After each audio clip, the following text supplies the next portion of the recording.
What is it? 1, 2, 3, Cancun? Lay down a list of what is wrong. Things you told them all along. Pray to God he hears you.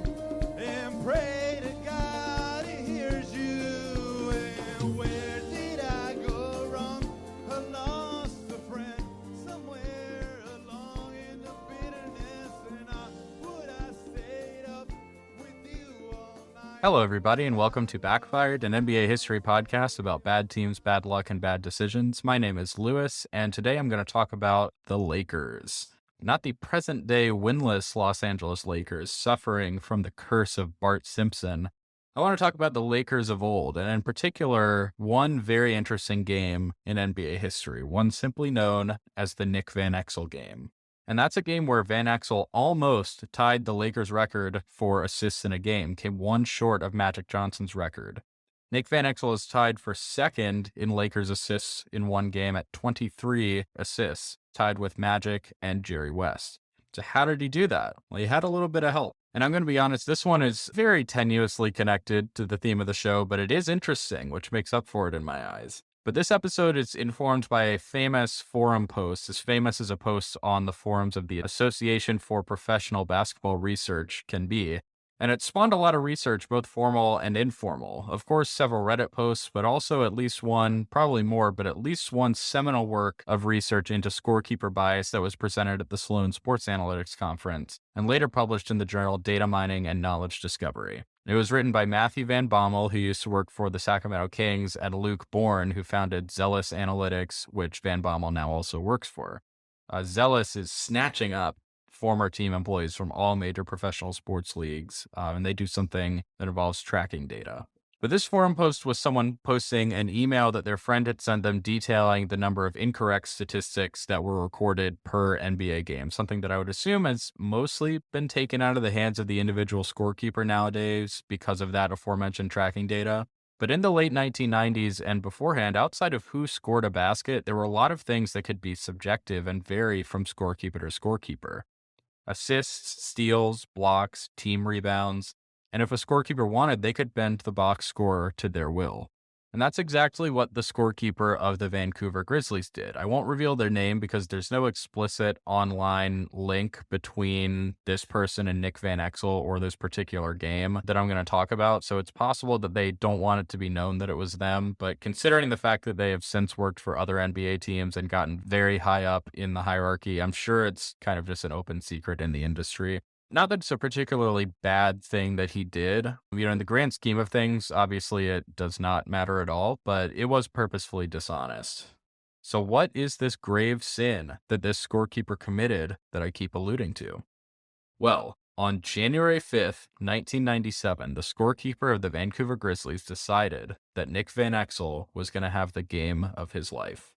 Now, I'm certain as a self-confessed Laker fan that they had seen the rumors in the newspapers that Shaquille O'Neal, who had just come over to the Lakers from the Orlando Magic that summer, was a little bit upset at the downgrade in quality of point guard that he was playing with. Shaq told a confidant who immediately turned around and leaked their conversation to the press, quote, "Now I know what everyone was talking about in regards to Nick Van Exel." He went on to opine that Van Exel was not as good of a point guard, not as good of a distributor as his former partner in crime, Penny Hardaway. Now, Van Exel was kind of a controversial Laker, reportedly never really happy in LA. He clashed often with head coach Del Harris, and like many other Laker players, Cedric Ceballos in particular, Nick the Quick thought that he was the star of the Los Angeles Lakers. Didn't like it when Magic Johnson briefly returned in 1996, albeit at power forward, and not to usurp Van Exel at the point guard position, and certainly did not want the spotlight shifted from him to Magic, briefly back to him, and then quickly onto Shaq when Shaq came over to the Lakers in the summer of 96. And Van Exel was jettisoned out of town after the 1998 playoffs when the 61-win Lakers were swept by the Utah Jazz in the conference finals, and he uttered a now famous phrase for the first time in recorded history. Instead of the usual way the team broke the huddle, 1, 2, 3, Lakers, Van Exel had them say, 1, 2, 3, Cancun. So nobody took that well, Shaq least of all, and wouldn't you know it, Van Exel was traded to Denver 1 month later on draft night 1998 for Tony Battie and Tyronn Lue.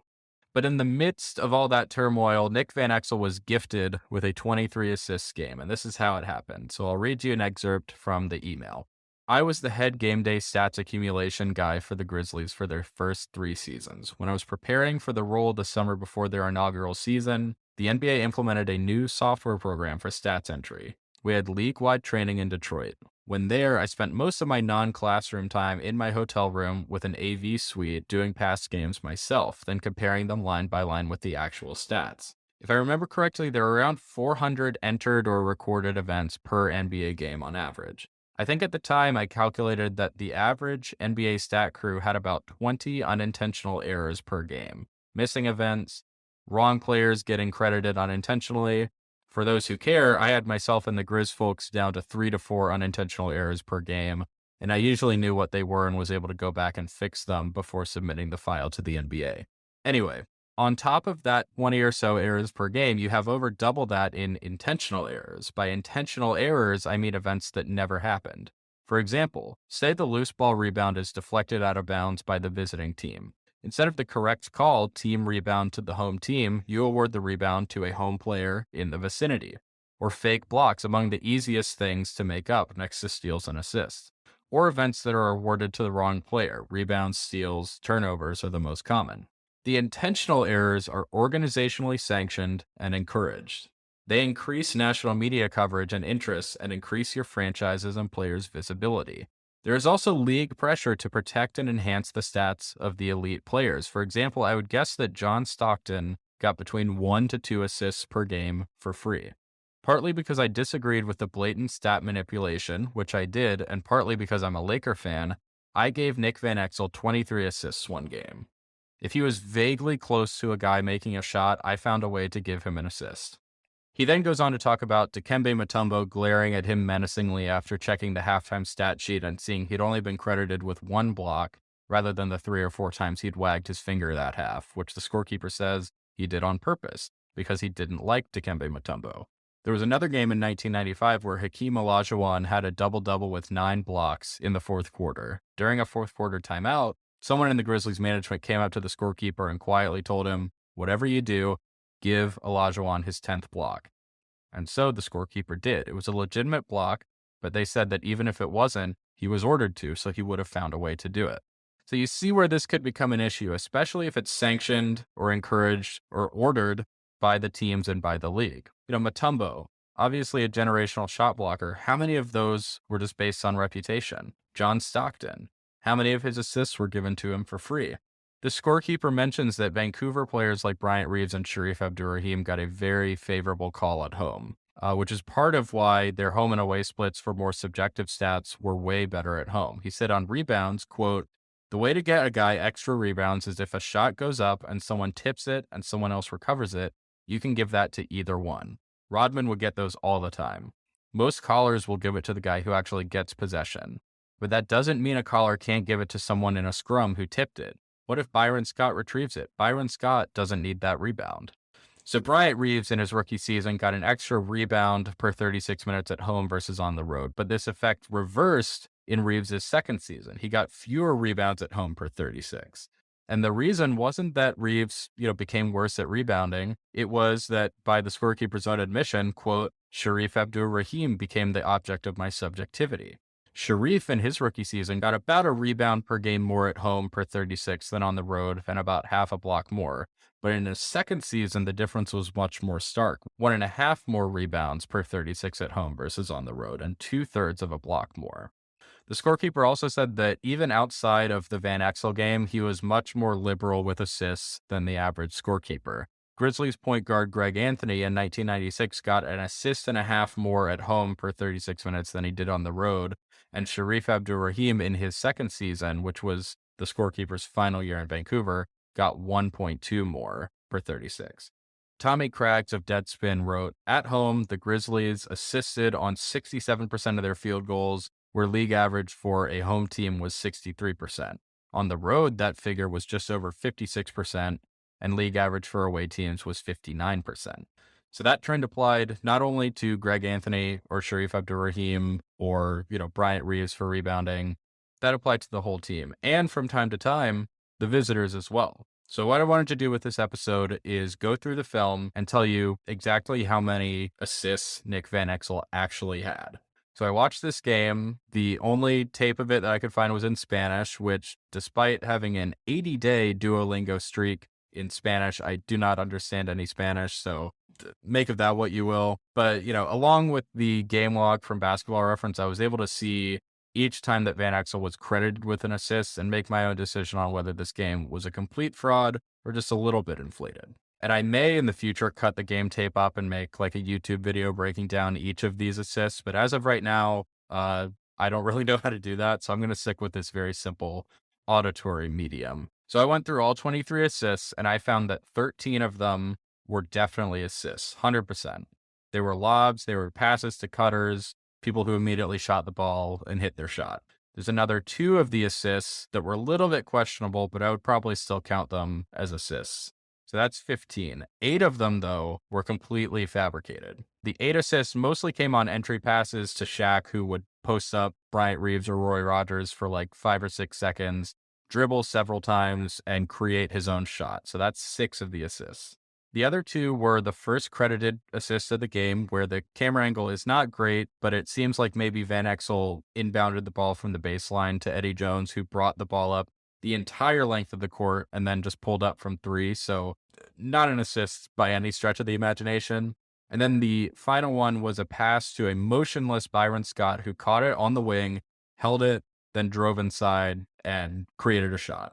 So Van Exel owes his career high in assists to a disgruntled and disillusioned scorekeeper who, had doubts about the validity of the statistics that he and his compatriots were recording. So what happened to this team employee? Was he reprimanded? Was he fired? Not at all. Quote, afterwards, I fully expected someone to talk to me about it. Indeed, they did. A senior management guy said, great job. That'll get this game on SportsCenter tomorrow morning.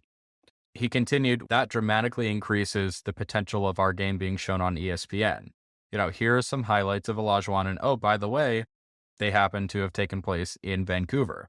He says a team like ours was getting 0 national media coverage in the United States, so there's some value in that. Even if somebody is lighting us up for marketing and for long-term growth, which obviously Vancouver needed very much because they're now in Memphis. So, I guess in a way, I take back my statement that this wasn't entirely related to the theme of this podcast. This is a backfired topic because the employee took a stand for statistical accuracy and nothing happened at all. There's no league investigation into this blatant stat tampering, no major revolution or enhanced training or correction after the fact. The league has corrected box scores before, taken rebounds away, shifted an assist from one player to another, even removed a triple-double from LeBron James by removing a rebound from his stat sheet. But the 23 assist game for Nick Van Exel stands and is in the record books forever. So officially, Van Exel assisted his teammate on 2/3, 23 out of 34 of his teammates made baskets, which I'm not good enough of a programmer to check, but I'm pretty sure is one of the largest proportions in a single game in league history, at least at that volume. And in total, the Lakers got assists on 33 of their 37 made baskets, about 90%, which was their highest assist to made basket ratio of the season. Only the second highest assist to made basket ratio in the league that year, though, second to the Chicago Bulls, who assisted on 44 of their 48 made field goals in a 17-point victory over the Toronto Raptors. 44 over 48, that is 92%. Every Bull who touched the floor that night had 2 or more assists, including somebody that I guarantee none of you have ever heard of, because I hadn't, Matt Stegenga, who played 7 minutes this game, his final of 2 NBA games. He had 2 points, 2 rebounds, 2 assists, a steal, a block, a turnover, and a foul. So way to stuff the stat sheet on your way out. He went back to the Continental Basketball Association's Quad City Thunder after that. Overall, just a little forum history for you. But speaking of forums, let's get into our closing segment here. I come in peace. So a Mavericks fan went into the Warriors subreddit before the Western Conference Finals matchup between the two teams last year and had this to say: Mavericks fan coming in peace. And here's the body of the post. I just want to say I'm excited for this series. Most of us Mavs fans highly respect your franchise due to the way you guys draft and player development the last decade. Curry and Clay are legends, and Draymond is a player anyone would love to have on their team, but hate to play against. I've noticed the respect you guys have had for us as a team, and I suspect less love loss than each of our prior matchups. Here's to a great series, and hopefully everyone remains healthy and that ref ball isn't an issue. Cheers, and then the beer emoji. So that was upvoted 1,500 times and received very well. All the Warriors fans used this post as an excuse to talk about how much they hated the Grizzlies and Grizzlies fans, how glad they were that Luka stopped Chris Paul from getting a ring. Now, you'd think that this Mavericks fan would be very gracious in defeat when the Warriors went up 3-0 and beat the Mavs in 5 games, but that was not the case. This person just talked shit the entire series, so the whole post, just a big show to get karma. Very cool. So anyway, that's going to do it for me. Hope everyone enjoyed. I am going to be super busy with work for a little while, so next week's episode will most likely be an episode talking about the current NBA season, or a very short episode again about relatively recent NBA history. My employer is on a fiscal calendar that begins in January instead of the July to June fiscal calendar that I'm used to from my previous job. So that kind of throws a wrench into things because my department basically has to get a bunch of things done before Thanksgiving instead of having all the way up until June 30th. So I've been working really hard on a few projects and haven't been able to do as much writing and research as I'd like. So hopefully the quality of the podcast is still good. Let me know if it's not. So I may have to go to a bi-weekly posting schedule for the rest of the year, or at least the next few weeks. But yeah, we'll see how next week goes and go from there. But yeah, follow me on social media at Backfired NBA Pod on Twitter and Instagram and TikTok. Got a cool series that I'm doing on TikTok where I'm talking about modal stat lines, the most common stat lines for ex-NBA player. So if you're on TikTok and you're interested in that, go check that out. Also trying to develop a very special, secret, advanced stat right now, so we'll see how that goes. I will reveal it to the world if it becomes anything, if I can get access to the data that I'm looking for. But yeah, I think that's going to be it for me. Hope you enjoyed, and we will talk next week. All right, have a good one. Baby, are you gonna be the one that saves me? And after all, you're my wonder wall.